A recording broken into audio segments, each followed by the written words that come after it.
If you have a weak grip strength due to the arthritis, pain in the fingers, or due to the paralysis, hemiplegia, or simply due to the after the fracture and plaster removal, if you have a weak grip strength, here we are going to see an amazing product for increasing the grip strength. It is a soft gel like ball. If you are new to our channel, please subscribe to our channel. I am Dr. Sunit, your very own physiotherapist, and welcome back to our channel. Friends, weak grip of your hand and palm can be due to any reason like arthritis or pain in the fingers or after the removal of the plaster, or any reason it can be.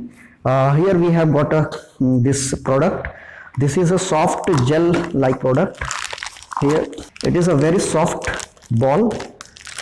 Let us remove it and see what's inside. So here it's a pink color ball, which is very soft. It is made up of gel like material, which is a rubber like material, which we have to hold it in your hand and do like a squeezing like exercise, which is very important to improve the grip strength of the hand. Very soft. It is a very soft. Let us see what's written inside.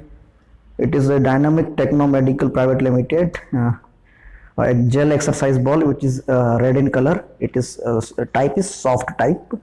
So you can get this ball from online from Amazon, which the link of the product I have given in the description. So you can visit the description and buy this product if you have a weak grip strength, or simply if you want to increase your grip strength if you have a normal hands. Hope friends you like the video. If you like the video, please do share it with your friends and family members, and if you are new to the channel, please do subscribe to our channel.